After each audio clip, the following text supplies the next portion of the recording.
తాకట్లో ఉన్న మీ బంగారాన్ని విడిపించి ఆ రోజు ఆన్లైన్ రేటుకి కొంటాం. Sharma gold company. నమస్కారం, సుమన్ టీవీకి స్వాగతం. నేను మానస. ఈ రోజు మనతో పాటు ఉన్నారు ప్రముఖ జ్యోతిష్య వాస్తు పండితులు సుభాష్ శర్మ గారు. వారితో మాట్లాడదాం. గురుగారు నమస్కారం అండి. గురుగారు, కుంభరాశి వాళ్ళకి ఈ జూలై మాసం ఏ విధంగా ఉండబోతోంది? వాళ్ళ మాస ఫలితాల్ని తెలియజేయండి. తప్పకుండా తెలియజేస్తాను. ముందుగా ప్రేక్షకులందరికీ శ్రీమాత్రే నమః, శ్రీ గురుభ్యో నమః. జ్ఞాని నామ్నపి చేతాంసి దేవి భగవతి హిసా బలాయ కృషమోహాయ మహామాయ ప్రయశ్చతి. కుంభరాశి వారు మహర్జాతకులు, అదృష్టవంతులు అని చెప్పుకోవచ్చు. ఎందుకంటే ఈ రాశిలో పుట్టినటువంటి జాతకులు నిండు కుండలా ఉంటూ ఉంటారు. ఎప్పుడూ కూడా ఆహ్లాదకరంగా ఉంటూ ఉంటారు. ఎప్పుడూ కూడా ఎన్ని కష్టాలు వచ్చినా కూడా ముఖం మీద చిరునవ్వు కూడా చెరగకుండా ఎప్పుడూ కూడా 10 మందిలో ఉన్నప్పుడు ఆనందంగా ఉంటూ ఉంటారు. ఎన్ని ఇబ్బందులు వచ్చినా ఎవరితో పంచుకోకుండా సంతోషాన్ని మాత్రమే పంచుకునేటటువంటి అవకాశాలు వీళ్ళ జీవితంలో ఎక్కువగా ఉంటూ ఉంటాయి. చిన్ననాటి నుండి ఎన్నో ఇబ్బందులు, ఎన్నో ఒడిదొడుకులు ఎదుర్కొని అంచెలంచెలుగా జీవితంలో పైకి దిగేటటువంటి వారిలో ఈ కుంభరాశి వారు ఒకరు అని చెప్పుకోవచ్చు. అలాగే వీళ్ళ జీవితంలో 10 మందికి సహాయం చేసేటటువంటి అవకాశాలు, 10 మంది కోసం పాటుపడేటటువంటి వ్యవహారాలు వీళ్ళ జీవితంలో ఎక్కువగా ఉంటూ ఉంటాయి. అలాగే వీళ్ళు స్థిరతత్వం కలిగినటువంటి వారు. స్థిరతత్వము అని అంటే కనుక ఏదైనా ఒక పని అనుకున్నారు అంటే ఆ పనిని సాధించేంత వరకు వదిలిపెట్టరు. వీళ్ళకి ఒక పని అనుకుంటే దాంట్లో ఎన్నో ఒడిదొడుకులు వస్తూ ఉంటాయి. కానీ ఎన్ని విధాలుగా అడ్డంకులు వచ్చినా కూడా ఆ పనిని సాధించేంత వరకు వదిలిపెట్టకుండా ఉండేటటువంటి వారిలో ఈ కుంభరాశి వారు ఒకరు.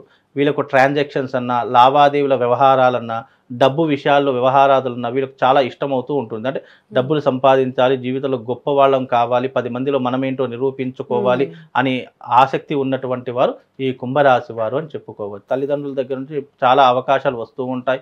ఎన్నో రకాలుగా బ్యాక్ బోన్ సపోర్ట్గా ఉండి వీళ్ళని ముందుకు నడిపించేటటువంటి అవకాశాలు తల్లిదండ్రులు చాలా ఎక్కువగా చూసుకునేటటువంటి అవకాశాలు వీళ్ళ జీవితంలో ఏర్పడుతూ ఉంటాయి. వీళ్ళకి ఎక్కువగా ఏంటి అని అంటే కనుక స్వయం ఉపాధి కల్పించుకోవాలి. అంటే మనమే ఉపాధి కల్పించుకొని 10 మందికి ఉపాధిని ఇవ్వాలి అని ఆలోచించేటటువంటి అవకాశాలు వీళ్ళ జీవితంలో చాలా మట్టుకు ఏర్పరచుకుంటూ ఉంటారు. అలాగే వీళ్ళు ఎక్కువగా ఏ రంగంలో రాణిస్తారు అంటే కనుక ఈ యొక్క ఫైనాన్స్ బిజినెస్లో కానివ్వండి, గోల్డ్ ఫైనాన్స్లో కానివ్వండి, లేదు అని అంటే కనుక ఈ వడ్డీ వ్యాపారాల్లో ఎక్కువగా రాణించేటటువంటి అవకాశాలు ఎక్కువగా ఉంటాయి. ముఖ్యంగా కుంభరాశి వారు విదేశాలకు వెళ్ళాలి, స్థిరపడాలి, మంచి డబ్బులు సంపాదించాలి, లగ్జరీ లైఫ్ని అనుభవించాలి అని అనుకుంటూ ఉంటారు. కానీ కుంభరాశి వాళ్ళు ఏంటంటే కనుక సంతోషం ఎక్కువే, బాధ ఎక్కువే.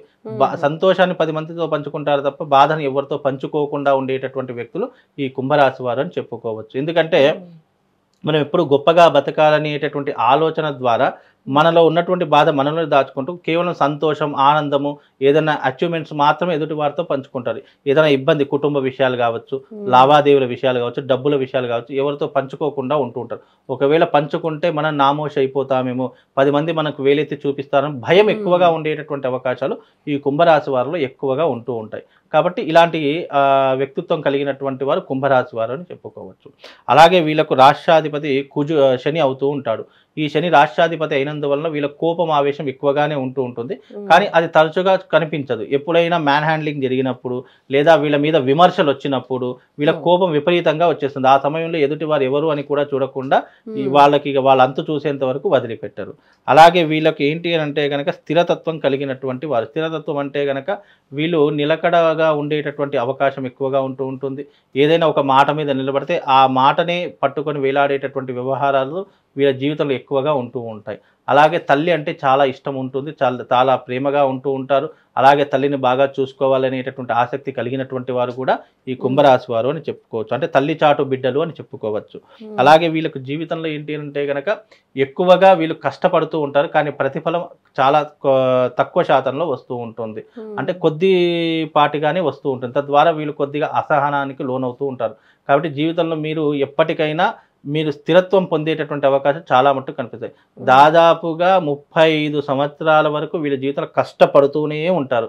ఇక 35 సంవత్సరాలు దాటిన తర్వాత వీళ్ళు అదృష్టం నిండుకు